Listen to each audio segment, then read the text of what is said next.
Hello everyone, welcome back to the channel NewsX USA. Please subscribe and like my videos. In this video, we examine the remarkable incursion of Ukrainian drones into Moscow City, how it appears to have taken the Russian leadership by surprise, and what it means in the wider conflict. We'll explore the exterior of the operation, the deep interior logistics behind it, performance metrics, safety and risk features, unique strategic selling points, cost implications, and then draw our conclusion.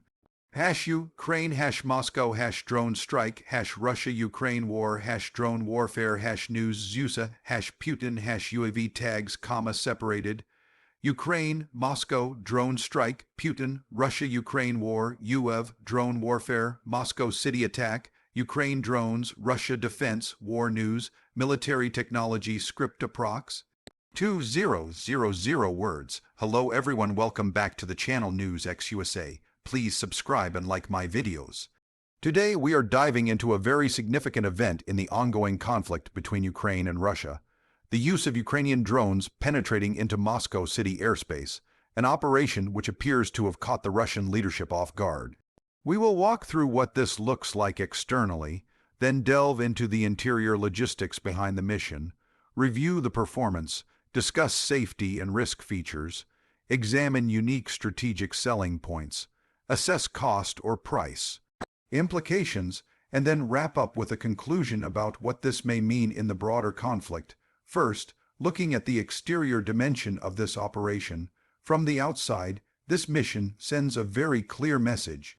Reports indicate that Ukrainian drones targeted areas around Moscow, and Russian authorities said that 34 of those drones were shot down on their way to Moscow. The mere fact that drones could reach the Moscow region and trigger airport closures or alarms around the capital highlights a shift in capability.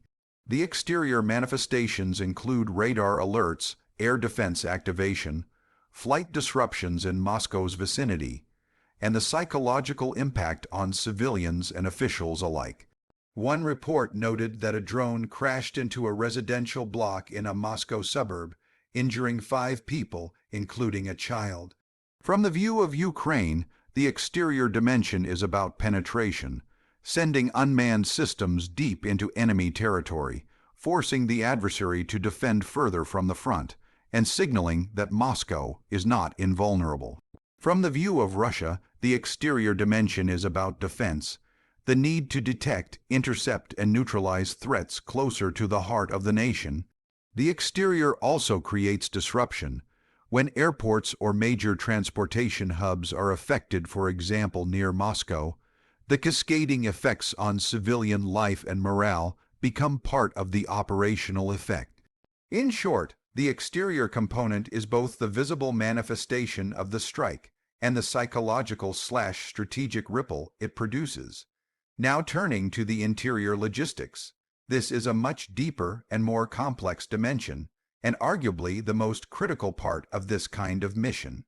Internally, to execute a drone incursion into Moscow's airspace, there must be careful planning, coordination, intelligence, and command and control. First, in the planning phase, you need to select launch sites that are remote enough to avoid immediate detection, yet close enough to allow the drones to reach their targets.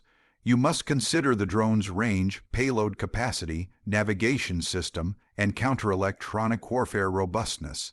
For long-range drones, issues such as battery, fuel, altitude routing, radar avoidance, and terrain masking become very real. Then you must map the flight corridor. How will the drone travel from launch to target?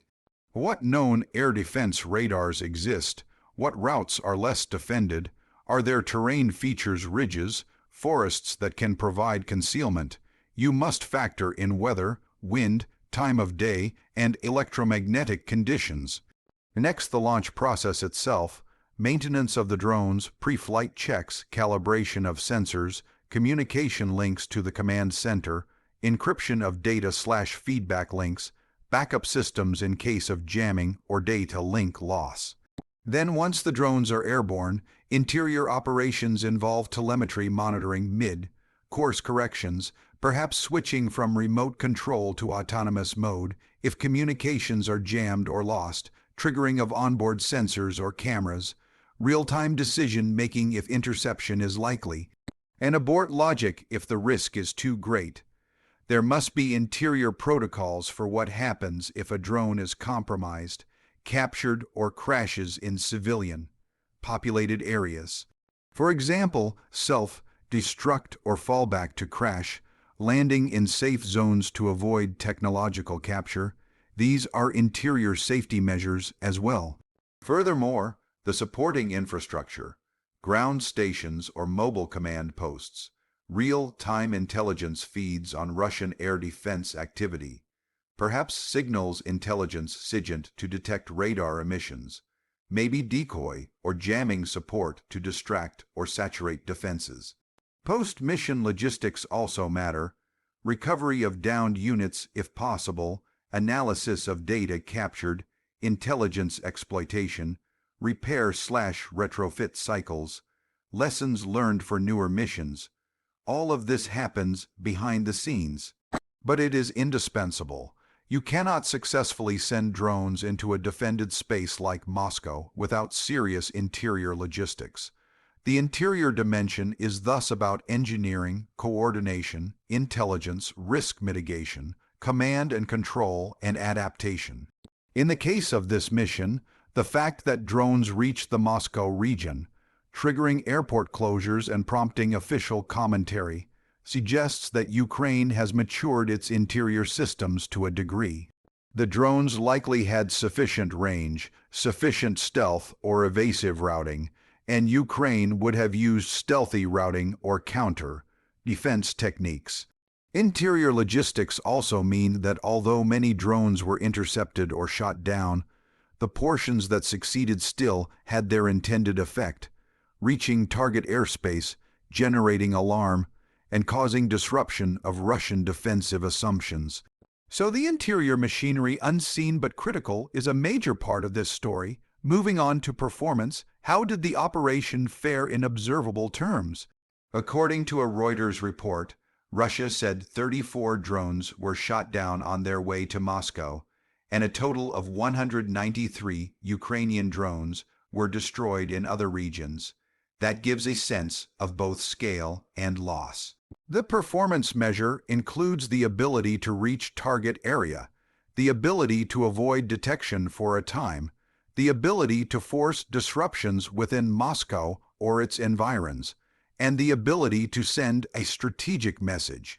In this case, the performance seems significant, reaching deep into Russian territory, provoking defensive responses, and raising the stakes. However, performance also involves attrition. Many drones were lost, and interception rates are still high. That means risk remains, but the fact that the mission penetrated the near Moscow zone suggests that the performance threshold has been crossed from purely border engagements to internal Russian territory. Performance also includes psychological impact. Disruption to airports. Moscow's airports were briefly closed due to drone threats. That counts as a mission success in non-kinetic terms. So while the physical damage may be limited compared to major missile strikes, the performance in terms of reach and signaling is strong. Now, safety and risk features. In a mission of this type, safety isn't about passengers wearing seat belts. It's about operational safeguards, risk mitigation, and preventing unintended escalation or civilian casualties. First, from Ukraine's perspective, sending drones into Moscow involves high risk of escalation. So safety features might include drone limitations, lower yield, targeting non-civilian infrastructure, contingency aborts, self-destruct mechanisms, encryption and anti-hijack protection, so enemy cannot take control of drones and reverse engineer them or use them. Additionally, the mission must consider collateral risk. Drones could veer off course, crash in populated zones, and cause civilian casualties, which would carry diplomatic or propaganda costs. Therefore, interior safety planning must include route selection to avoid highly dense civilian zones, timing to reduce risk of civilian presence, fallback landing areas in friendly territory, or planned crash zones in less sensitive locations. From the defensive side, Russia may respond with heavy escalation, so Ukraine's planners must weigh the risk of setting off a broader conflict or giving Russia justification for deeper strikes.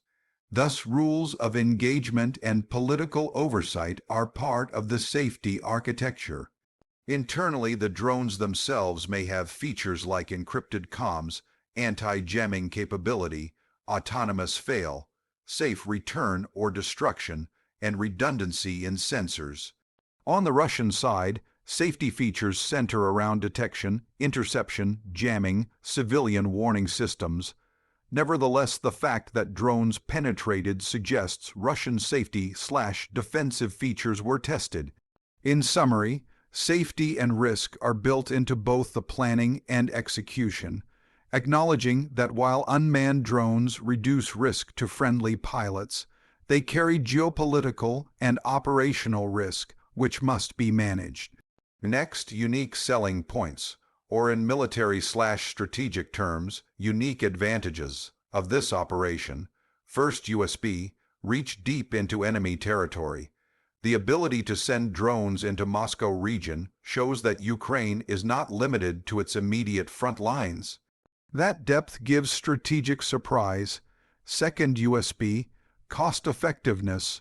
Drones are much cheaper than manned aircraft or large missile systems, yet they can create significant disruption, forcing the adversary to invest in additional air defense resources. Third, USB, psychological impact and